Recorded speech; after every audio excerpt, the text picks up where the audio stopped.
Unë për vete kam për të ngrënë kështu direkt në tigan, sepse aq e mirë është sa s'po duroj dot. Kjo është një recetë që kam për t'ia dhënë emrin rosa mesdhetare, sepse përgatitet me mish rose dhe me ingredientë që mund t'i gjeni lehtësisht, për shembull patate, domate e tjerë.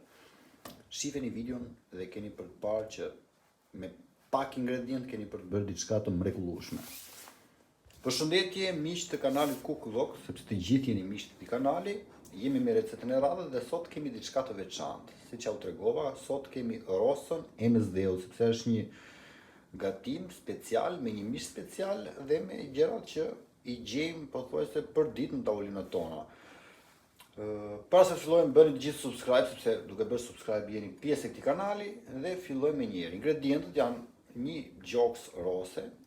Kjo është janë 400 gram, për 2-3 persona mjafton, 2 patate të vogla ose një patate mesatare, 2 domate të vogla ose pashtu dhe domate mesatare, 2 tërpinjur dhe gjys gote me oriz.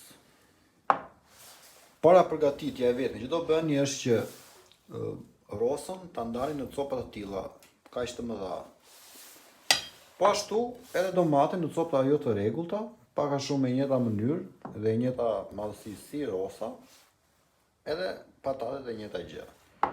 Sekreti qëndron te fakti që rosa vet ka shumë yndyrë, kështu që do hedhim pak fare vaj në një tigan.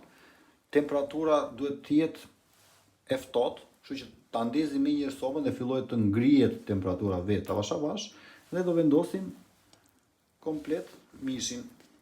Mundësisht nga pjesa e lëkurës, që ajo të filloj të shkrijë komplet dhjamin e vet dhe yndyrën ta lëshojë.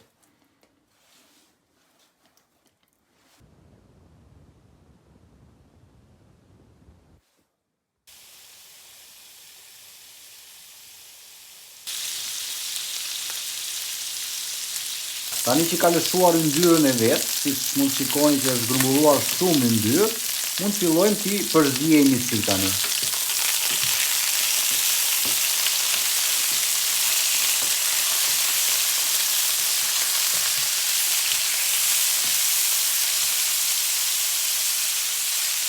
Tani që janë skuqur mirë, i heqim dhe i lëmë në një anë, duke i lënë yndyrën aty në tigan. Te yndyra që kemi, do shtojmë patatet dhe domatet bashkë.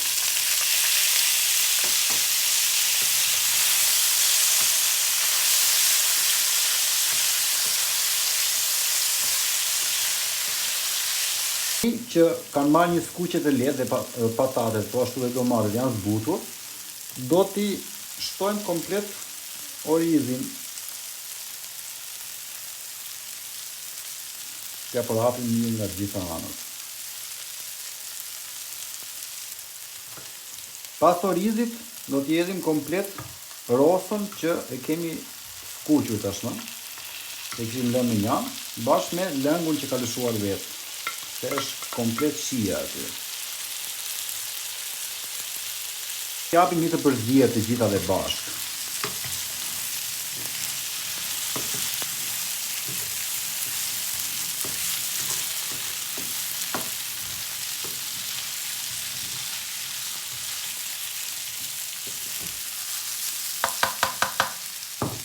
Pun 1 minutë do t'i shtojmë ujë të nxehtë.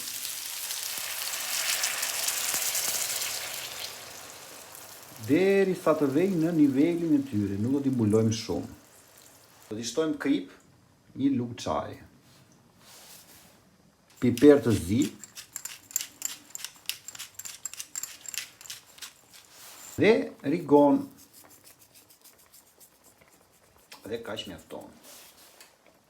I fusim prapë një të përzier, që të përhapet mirë shijet, po ashtu edhe përhapet në tëra anët çdo ingredient.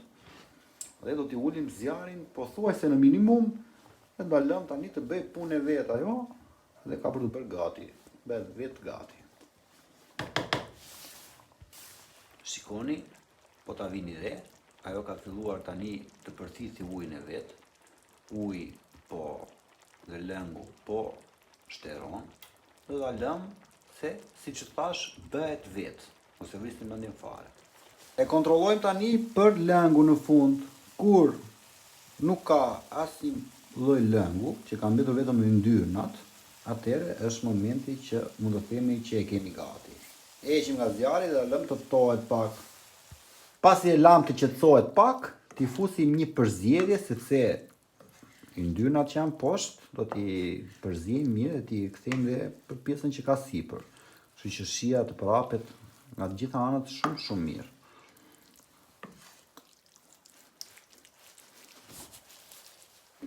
Zbetet gjë tjetër veç se të fillojmë të përgatisim pjatën.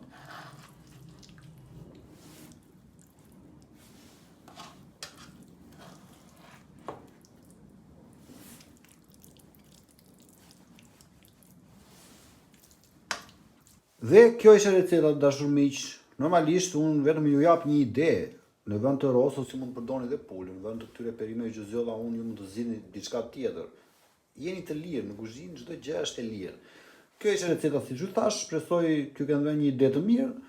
Bëni subscribe sepse duke bërë subscribe bëni pjesë e këtij kanali dhe ndihmoni kanalin. Bëni like, bëni hype, komentoni nëse keni diçka për të komentuar, jeni të lirë të bëni çfarë të doni. Bashkë do shihemi përsëri në videot e radhës. Mirupafshim.